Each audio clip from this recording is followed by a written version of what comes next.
How you doing? We're getting ready to do a little something in the spirit, and hopefully we will find a way. You wanted to continue where we left off last week, War of the Roses. Go ahead. And I think what I was telling you, Ron, is I saw something in there today that I think we didn't really deal with. We dealt with a lot in looking at those videos last week, but we were talking about unfinished business, and I called it the ghost of unfinished business because it haunts us and then it affects our relationships. Right. And it's a ghost because I call it the ghost of unfinished business because we don't see it, but inside or somewhere it is affecting our relationships. And the other part of it is the pain of unmet needs. That's a pain. And it's a pain in more than a few relationships. Because you have, like I said, we'll let the video speak for us, but you have people who both have separate lives. We have a joint life, but we also have separate lives. And we got some business that we want to finish. He has dreams, I have dreams, and his dream is not to make sure I fulfill all mine, and my dream is not to build my whole entire life so he can fulfill his. And so neither one of us want our lives to be that way, but over the years, Ron, as we've done relationships, we've been in a room with more than a few people who, at the end of the day, the conversation boils down to one person getting too much, someone else getting too little, one person putting their dreams on hold or putting their desires on hold, which means they are living with a whole bunch of unmet needs, and someone else taking up all the space and getting all the good parts of the relationship. Right. And I think we've learned over the years is that we connect with other people to help complete what we have not completed ourselves.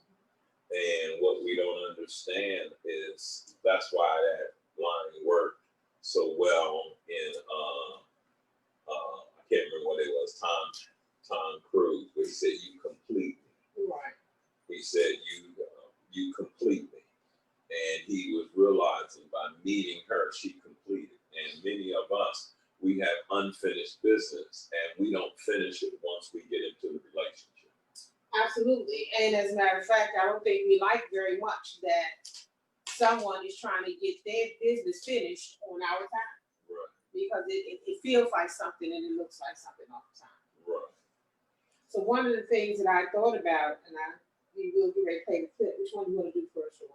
The very first one is the wife is going to make a request that he would fill out a contract. She's got some ideas that she wants to pursue, and she wants an opportunity to do some things on her own. And he's a lawyer, and she needs him. She wants him to look at this. She needs him to look at this contract, right, so that she can make sure she's covered. Okay, so we can look at that and then talk about it. All right. Watch the monitor, please. Oh, the bitty boy, the bitty boy. He's the best boy. He's the best boy. We love a good boy. Oh, he's a good boy. The bitty boy. We love a bitty boy. He's a pretty dog. He's a pretty dog.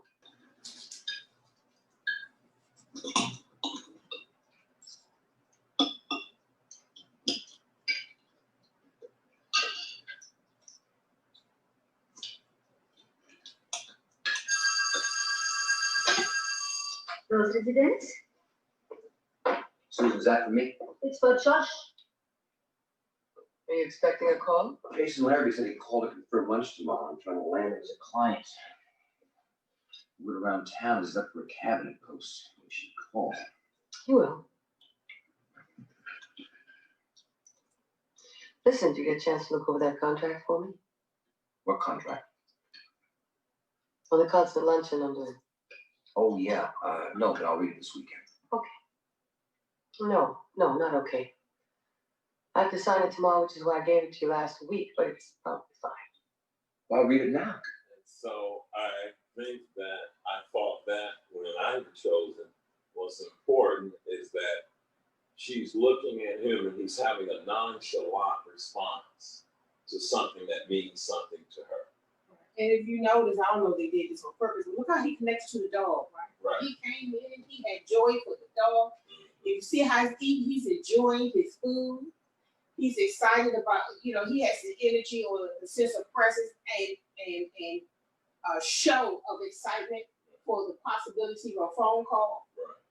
So he seems to have made contact and connection with all these things. But Right. this person here, that is his wife. There you go. Another story. Oh, no, don't bother. No, get it.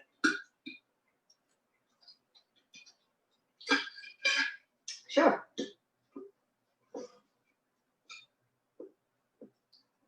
See, I know that this is a woman taking one more opportunity to give you an opportunity to prove her wrong.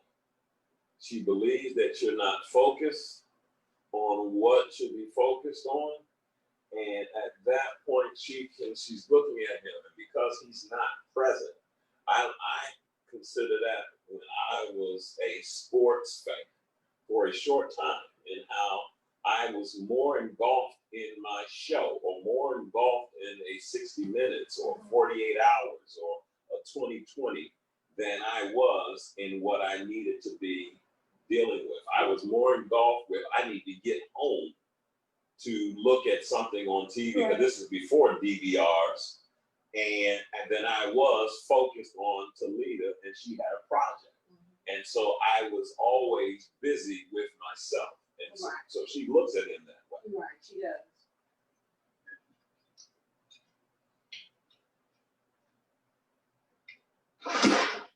What is it? Why? Where do you go? On the fridge. Dad, what? So, you see when he does that contract, she thinks he's just seen something in the contract that's messed up. And she's saying, what is it? What did you just see?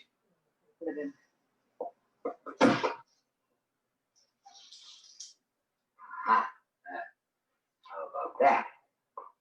Not bad, huh? Admire your technique. So she says something sarcastically, but she needs him to make that important. And he kills a fly on her contract that she has to send over to a client. Right. One of the things, one of the things that we talked about, and we'll go into it again, is that, what do you do when you're in that situation? How do you talk about it? Do you keep hoping somebody to discover by your facial expressions and your breathing and your niceties that this really means something to you? I back in the day, I can definitely recall the times when I was hoping you get it, and I know that it was because I didn't want to get as angry as I knew I could get.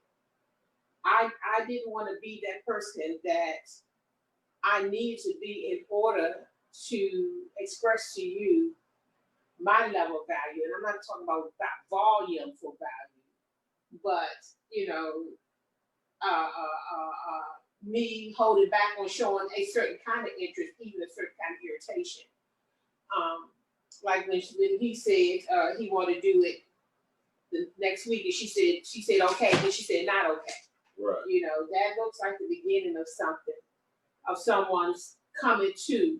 But again, he's doing these particular things, and I just remember, and I think I asked you, what is it? Why can't we say it? Just why not? And I had on the paper, why don't they just come out and say what they need? But by this time, it has become a part of just going with the flow and playing games, but not bringing your real self to the table. And that's what I was thinking, because I put my note said they were required to do guesswork. Right. And life becomes really difficult when it's a guessing game. Right. And I don't know if we really understand how much we take from one another when we got to try to move each other with something other than communication and words. Right. And so we see that. We keep going. Oh, Mr. Larrabee, hi, how are you? No, it's not too late. Can you hang on just 1 second while I use the other phone? Now, if you can see this, she is passively aggressive, How getting about him that? back because she sees his excitement over his client calling him and his opportunity. And now she sees him putting on this other man, this other person, where she didn't even get an opportunity to have access to that person. You know, and here's the other thing too, I thought about when he was waiting for that phone call, and he thought he wasn't gonna get that phone call.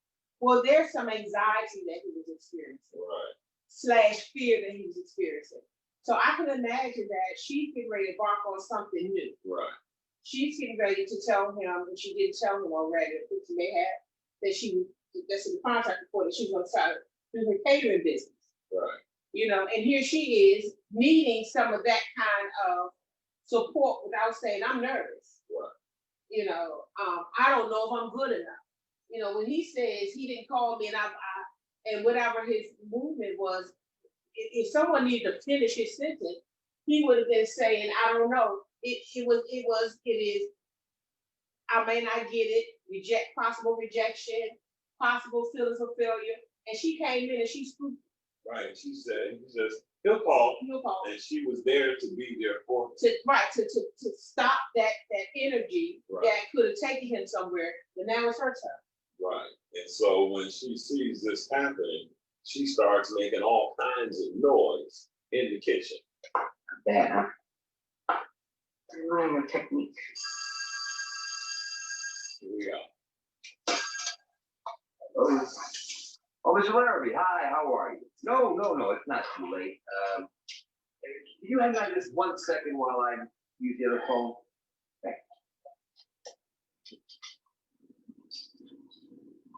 Yeah, sure. I'm looking forward to that too, myself. No, of course not. Morris, we never sleep. You know, I'm available for you, sir, 24 hours.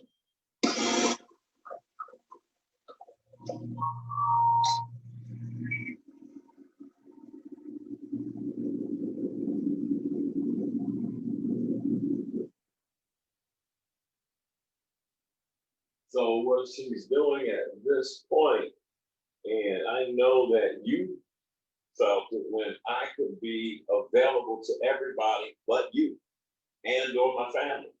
I could be Johnny on the spot, but when it came time to being emotionally available for you, to even hear what you were having to say, it was very upsetting. So now she found out a way to communicate with him, and that is be passive aggressive with her anger. Right, and you know, what interests me in this is how do you live like this? Because sometimes a person, if you're two creative people, two leaders, right? Then that's kind of hard because you're married to a person who's creative and you have your space and I have my space. And we have two strong finances. Right. You know, and I say that because the answer for me was not a major conversion.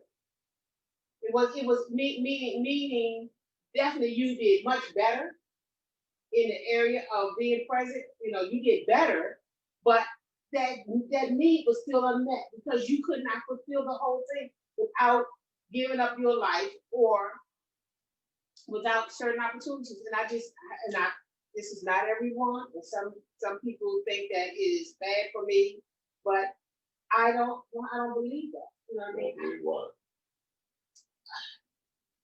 I think that I have to find the right space in these kind of situations because you want to do what you do in terms of creating and doing just as much as I want to do what I do. Right. You know, and I've met couples, I've met people who really wanted somebody to really give something up. And some people can't do that because they vibrate, they have different interests. But sometimes you are those two leaders. You are those people, and nobody wants to tone down their voice. And how do we do that and it not be an argument? How do we do that?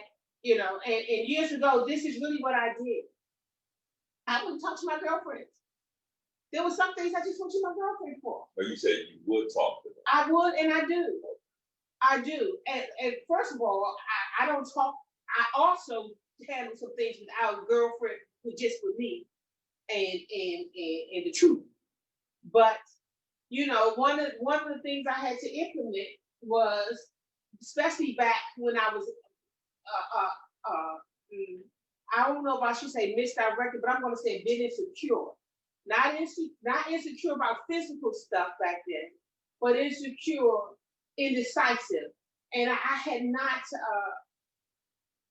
I was not in a place where I trusted. I was still trusting myself and my own voice, my own thoughts. So I was still in that space, and in that space, I needed you, in my mind, to be a whole lot more to me because my business was unfinished.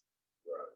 I had not grown in some spaces, and then I began to want something. So what I had to implement, or some things wouldn't have changed, and that was, Jill, go talk to your girlfriend first, and not talk about him to your girlfriend, but talk to your girlfriend. And why did I do that? Because then I didn't bring so much female in the room. I still brought my feelings in the room, but I got to get my emotions out. Right. With them. Now it's different because I have language and I have words, but back then I didn't. I just had a whole bunch of emotion. And I had to surrender to being okay with you talking to your friends about it. And I had to surrender my own insecurities. I had to say, if I can talk to my friends about what we go through and what I'm and have enough within myself not to be concerned about them judging you or whatever the case may be. I need to be secure enough within myself to be all right and allow you to have your freedom to talk and not be concerned about what they think about me. And listen, I was choosy about those friends. These were not my childhood friends. Right. These were not my friends who did not grow spiritually within their own minds. I tell people all the time, you know, the particular friends that I'm talking about, the ones that I married, they could say whatever they want to say about their husband in terms of how they felt, they were feeling at a certain moment and how they thought about the situation. And I could see them the next day leaning on their shoulder, all cuddled up, and we never talk about them. Right. Because you're never making a decision in my space. You're just venting. You're just talking, and so it doesn't mean that when you're bothered with somebody on this day that you hate them. So unless they did something outrageous, okay, there's no talk about it. And listen, I had some on the brink of divorce, and when people on the brink of divorce, they tell it all. And guess what? They got to grow and realize, you know what? Well, out of all those things I don't like about them, here's some things I do like about them. And guess what? It's cheaper to keep them, and it's hard out there for a queen. You know, so but my point is, we don't get into it. Nobody gets stirred up beyond that moment. And so those are the kind of friends I'm talking about. I'm not talking about people I know.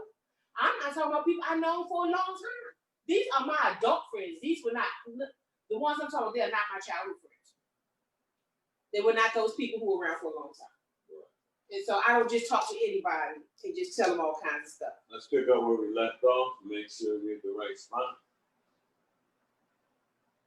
Who left all the appliances out in the kitchen? Sounds like who knows what's going on. I must hit a couple switches when I was cleaning up. You know how that can happen. I got great news. Lunch is on tomorrow with Larrabee. I'm gonna meet him at his club in Philadelphia. This is what I meant when I said be into you. We as spouses fail to understand. Now he wants her to be excited for him. He wants her to be excited for his progress. He wants her to be excited for getting this contract and the prospects of everything. And he's now going to kiss her on the cheek, and he's waiting for her to say something that's supportive to him or do something that's supportive with him. And this is where she is making a decision. I don't want to turn that person over. Because at this point, this giving is more receiving. Right. You're giving her because you're setting the environment up for you to receive something back. Right. Let's keep going. Look how crazy you are about yourself right now. I'm sorry. Don't apologize. I kind of live with the assumption that all guys owe an apology to women. You're so full of shit. So she was definitely at the point where she says, you are all into yourself, but you're not into who I am. And so we can see a need that he had and a need that she had with that. And then there was another scene where he finally goes to the hospital. And let me see if I can take Check on the contract.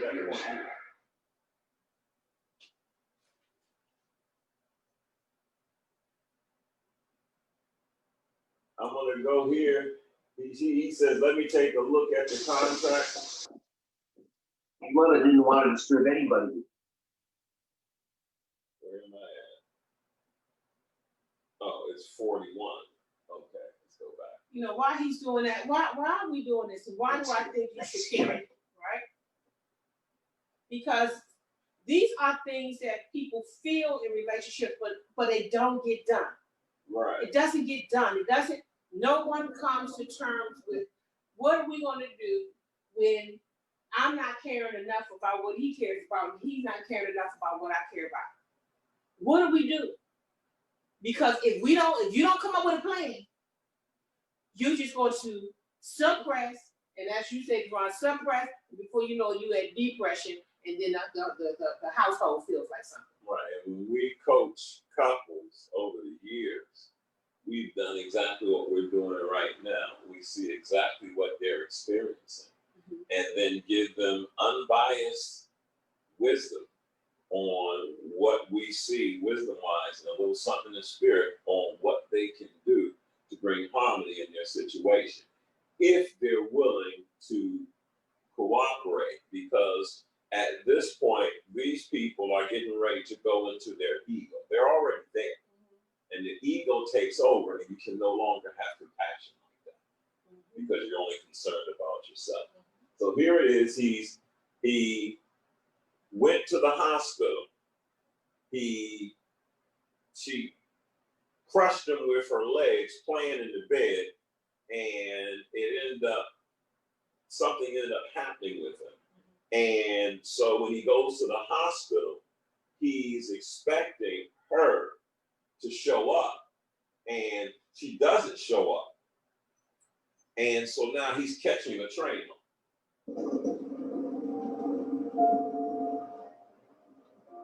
And he is stewing. You see his face, that hurt. That hurt is building up more and more.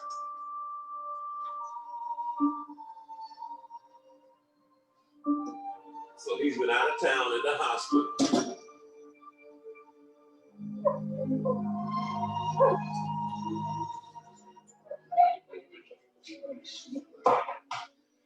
Where's everybody, huh?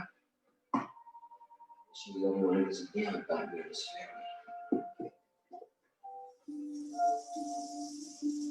So he's realizing he said, nobody care about me. He's the point man that he wants to be cared about.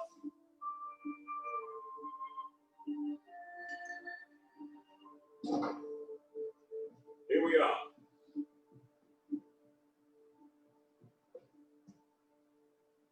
Oliver, you don't know how happy I am to see you. No. You didn't come to the hospital. No. I called and, well, everything seemed to be under control. I'm going to take that back a couple of seconds, but I thought whoever wrote and directed this, it was excellent the way she now catches herself where she doesn't feel anymore. she doesn't want to feel anymore. And she's saying, oh no. And she's turning on this person that looks like she cares, but to be honest, she's already quit internally. Yes. She's already shut down. Right. So, I think so too. I didn't want to disturb you.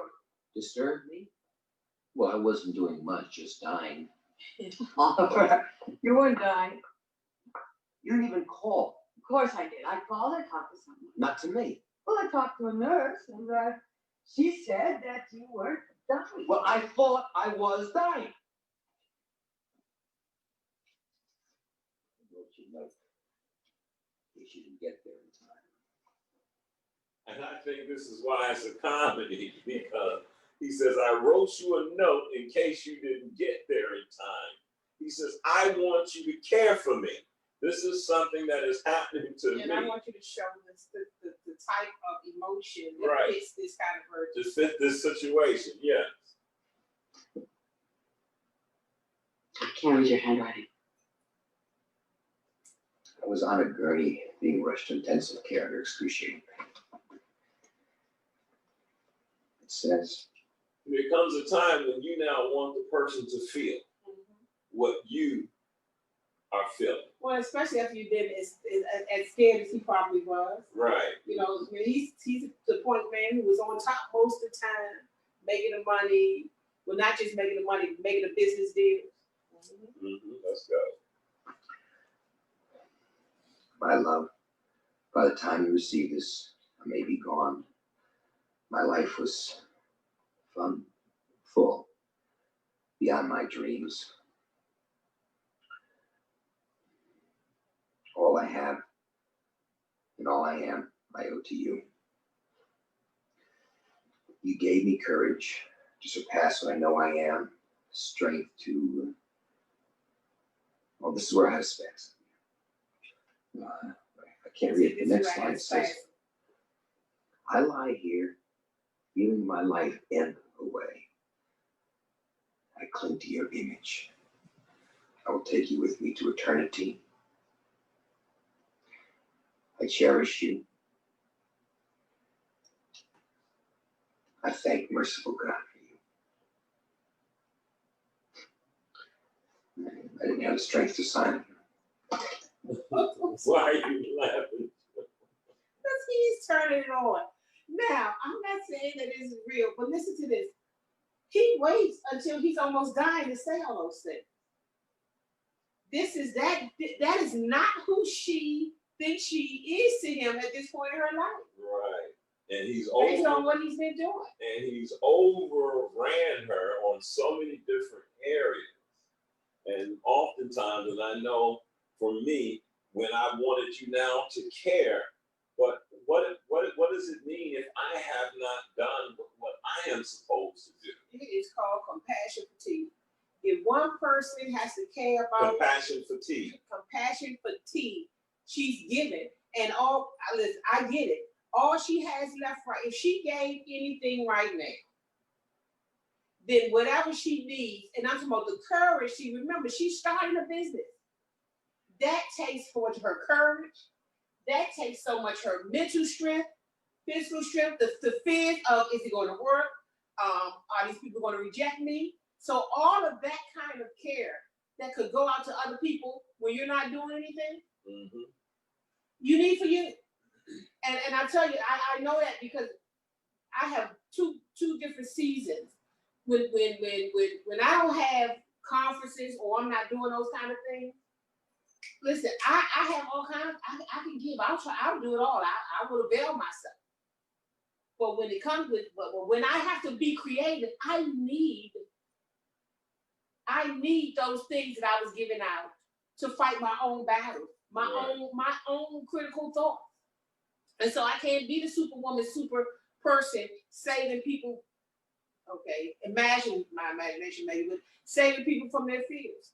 And this is what this is where she is at. And I believe she's at compassion fatigue, but also keep in mind that she's doing something she's never done before. And that means it takes a whole lot of courage to do that than to do what you were comfortable doing. Y'all know that. Right. And so by that time, they're both now vying for attention. If you would like an opportunity, check this out. You can rent this movie while we can still get access to it and watch it yourself.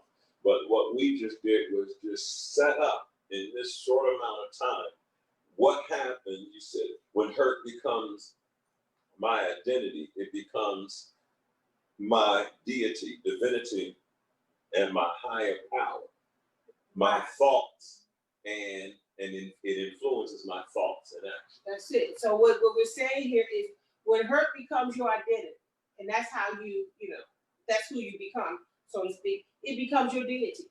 It becomes very, very important to you. It becomes your divinity, your high power. And power is that because it influences your thoughts and actions. Whatever it is that influences your thoughts and actions, that is your higher power. You agree? Whatever is influencing your thoughts and actions. So if you can see his hurt is influencing his thoughts and actions. So he has now made that hurt shepherd him, as you would say, be his leader. She has let hurt be her leader. So now she's acting outside of the character. I refuse to allow hurt to be the guiding factor in my life. Making all the decisions for you. Your thoughts and your actions. And I think this is why we wanted to do this, especially show these clips again, because I felt that what we're saying right now, Deron, is a major point. And that is hurt, that unmet need, that hurt that just kept stewing. And now there could be some other good things going on or some other things that could be pleasant, but no one's going to notice that because hurt wants what it didn't get. Right. And the deal is, and I'm through with this one tonight, you have to let it go. And you have to, where he was is that he wasn't going to let go his pain because he wants her to feel. That scene will come up later when she puts her fingers in his nose because he's snoring, and she wants him to feel how upset she is. And I know for me, Jill, I had to make a decision that let that go. Don't stew on her. Don't worry about taking revenge. Don't worry. She didn't acknowledge. He didn't acknowledge. My friend didn't acknowledge how he hurt me, or whatever the case may be. I must grow up and acknowledge, thus, this is life. And in this being life, I'm not going to allow it to become my deity and make me say and do things that are not appropriate or bring about division. Even with my own daughter, there have been moments where I felt a certain way concerning my daughter, but I said, I'm not going to allow my hurtful feelings to even bleed into this conversation. The first thing I'm going to do is grow up inside and let go anything and first forgive myself and forgive others. Absolutely. And one of the things, listen, you all, I have a mini course on class. Right. You can go to my website, BeFree365.com. It's a free mini course you can enroll, right? It's going to talk about how to release hurt. It's important. There you go. Sign up at BeFree365.com. You go to my products page. I've also today moved it to my first page too, to my home page. So if you don't get there, you can get on my home page. Thank you so much. You can take that down. So I want you all to know that you have to process that hurt. And so, Deron, sometimes, people hear, I'm just going to let it go. You can't let go of what's not processed.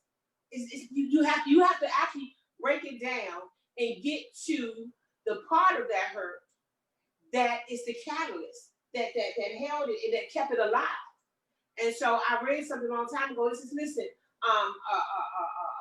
a feeling's buried alive, don't die. You can't bury them alive. They won't die. They'll still breathe. It'll be the ghost, what we call it. It'll be the ghost of unfinished business.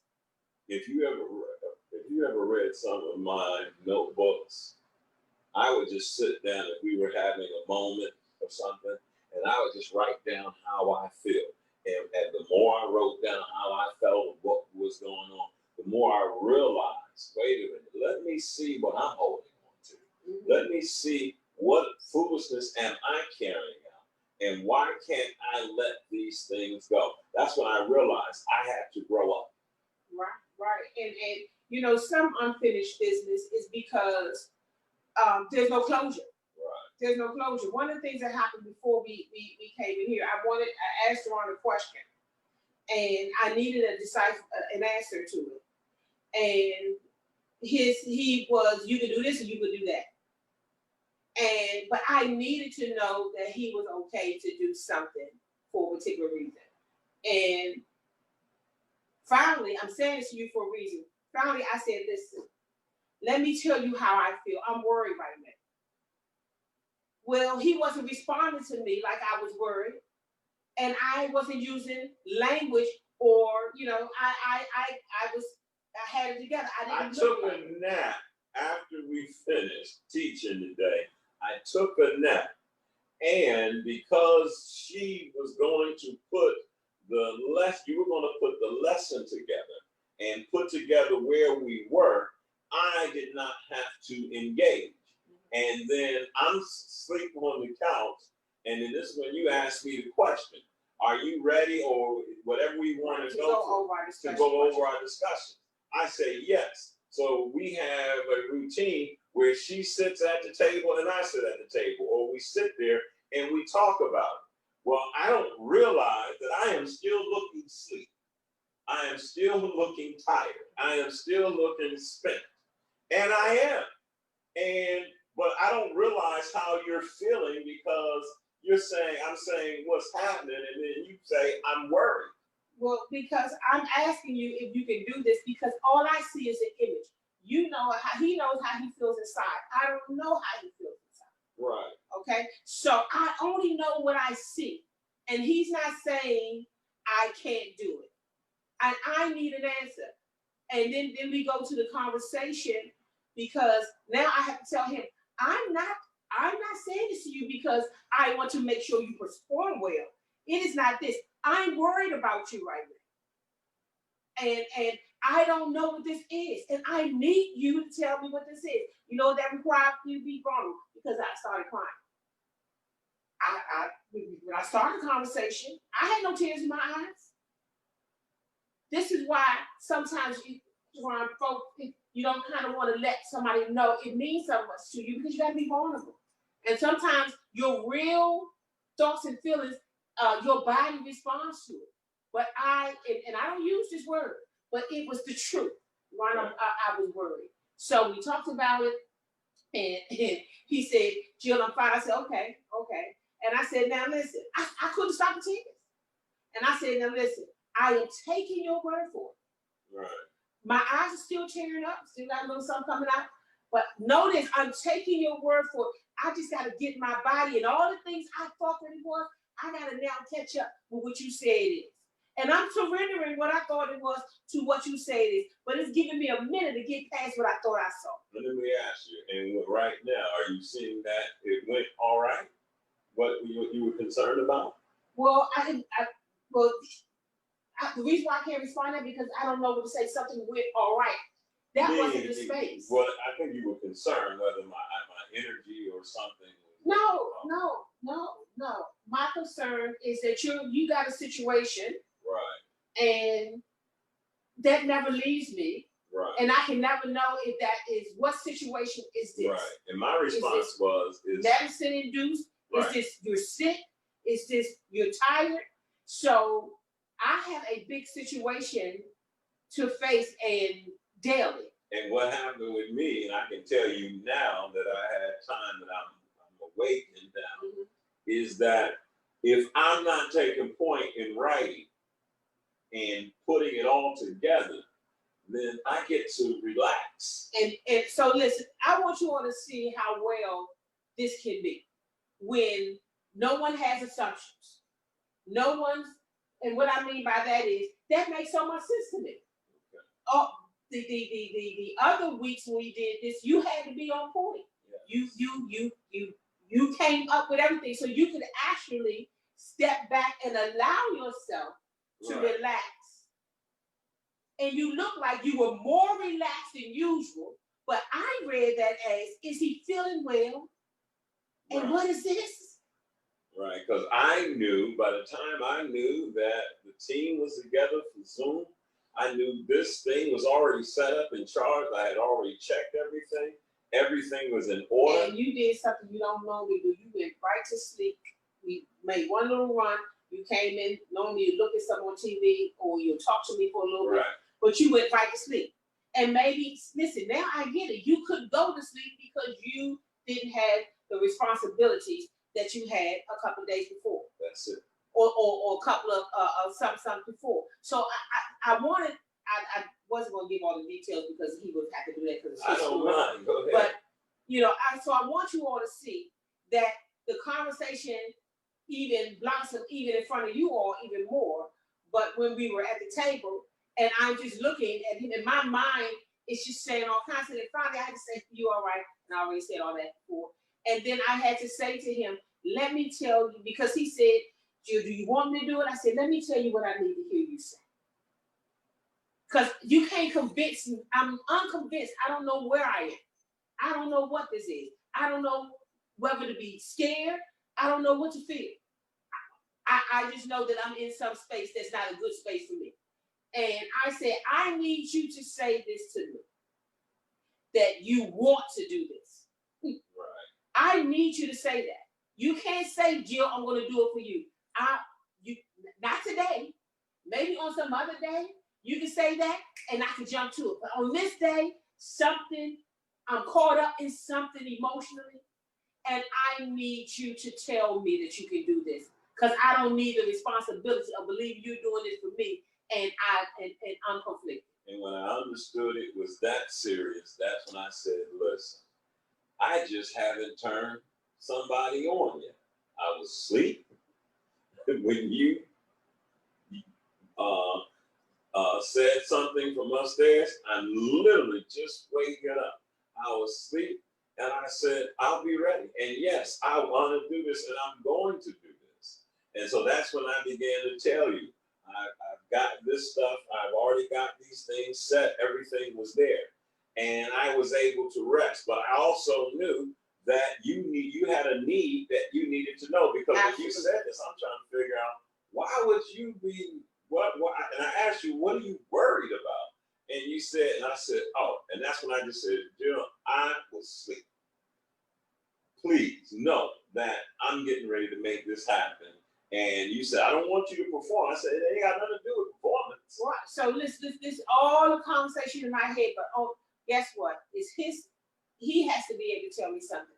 And I'm saying this to you all because the last thing that when we talked, I said, what did they really want from each other? I'd already typed out our little note. So I just kind of followed my own advice, my own notes. And I said, well, what did they really want from each other?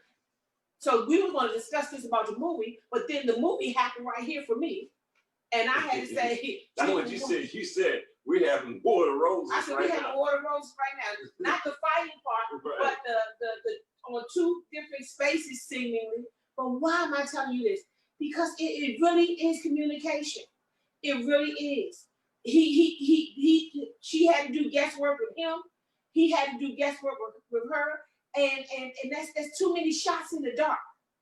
It was too many shots in the dark. And when you kept talking about something, I had to say, I can't hear another time. Do you want me to? Because now you think you're caring for me. And I'm saying no.